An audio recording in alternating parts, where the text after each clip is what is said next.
Dishes are done. Time for a little drinky poo.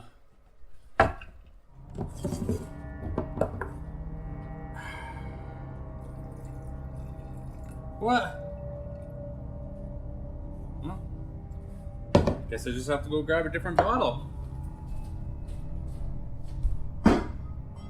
What? No, this can't be happening. There's gotta be more. Time to look downstairs. There's gotta be more.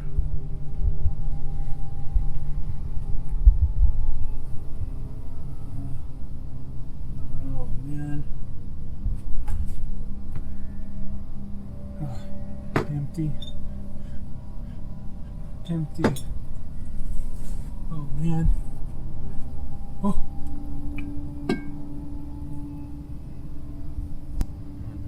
This must be the last bottle. I am the last one. Well, I guess I better make more.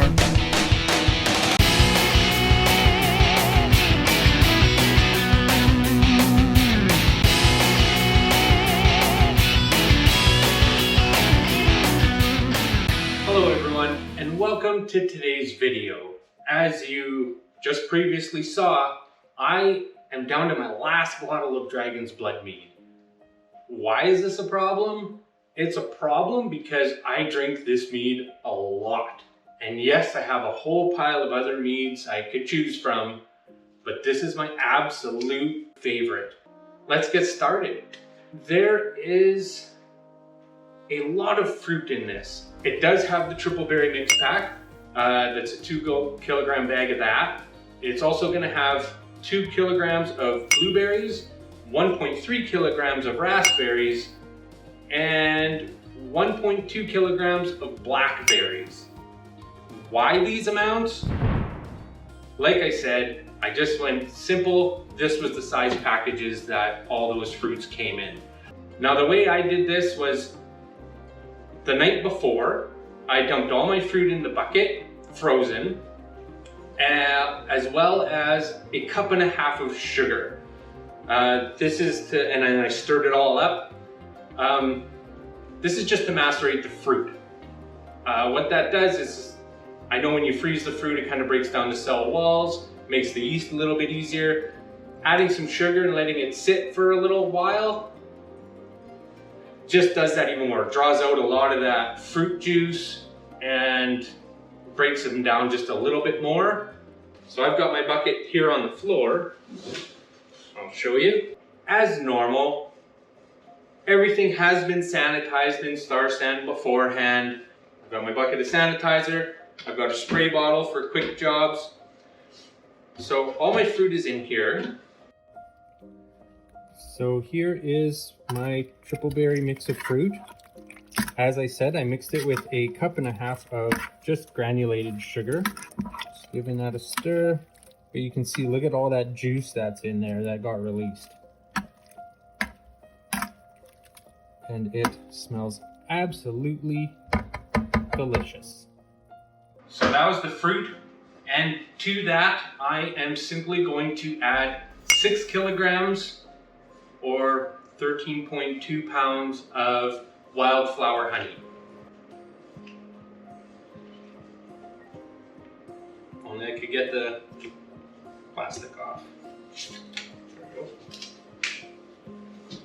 I'm going to simply dump this in. Now we're just going to add our water up to, I'm actually going to go a little bit more than the 5 gallon mark. I'm going to go about 5.5 gallons, just because when I remove that fruit, I'm going to lose a fair amount. So this ensures that I get more. Okay, so my water is added.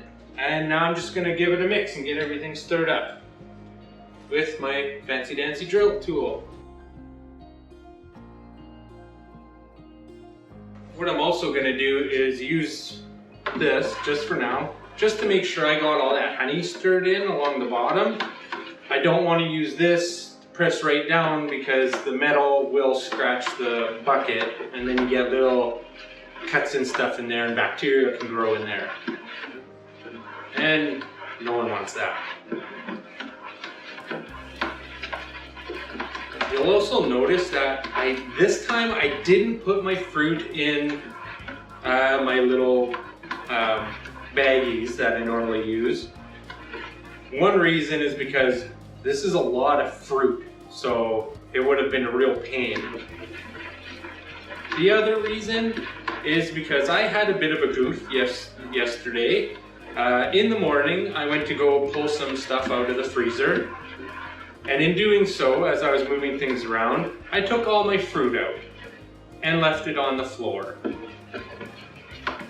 Several hours later, I returned to the basement and saw a nice puddle of fruit juice on the floor.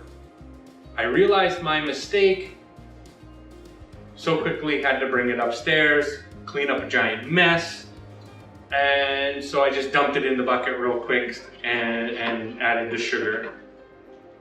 All right, now that that's all stirred up and taken care of, I'm now gonna add my nutrients. And I just stick to our regular nutrient schedule.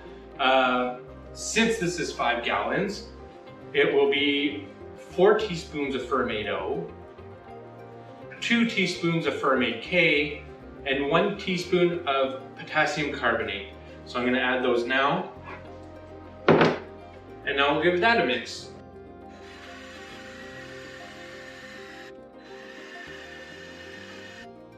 Now that that's all mixed up, we'll take a gravity reading.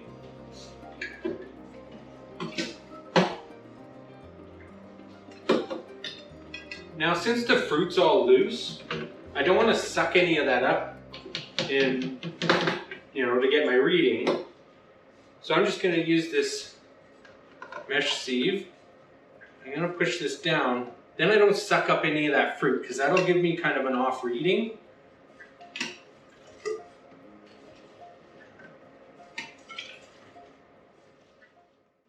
That is a really good idea. Why didn't I think of that? Oh, from now on, that was my idea. I thought of that.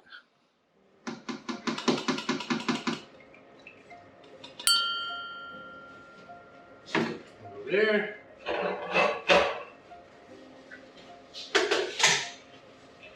And there we go. And let's see what we got. So we are sitting at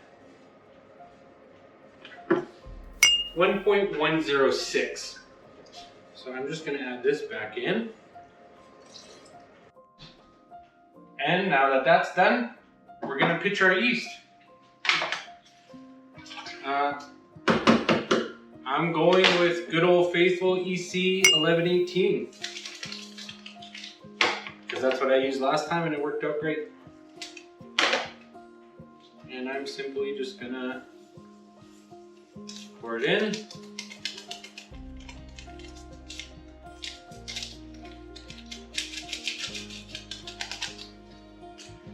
And we'll give it another really good stir and get some air in there.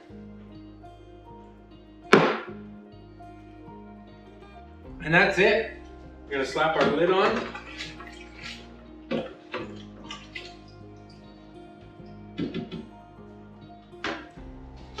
Like so. Install our airlock.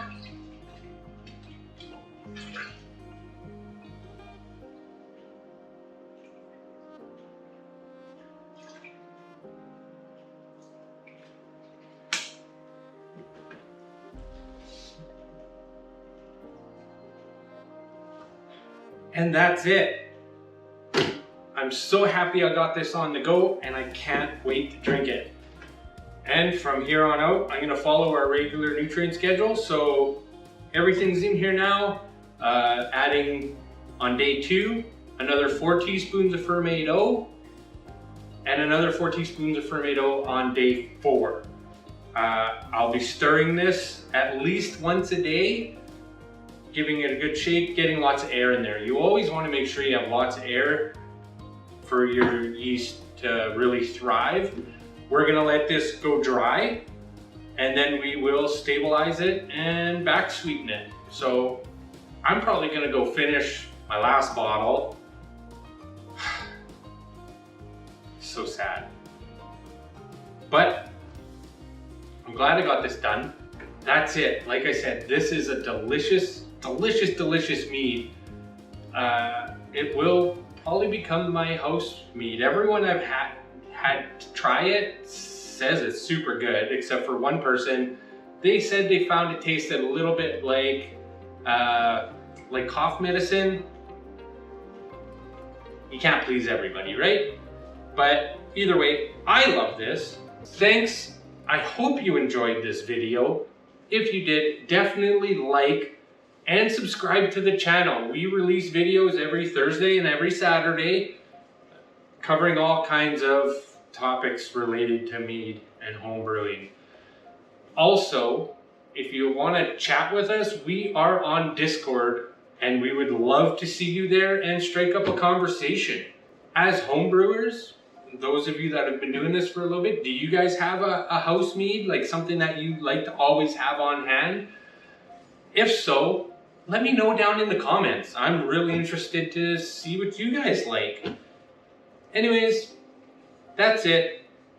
Happy brewing, have a great day, and cheers.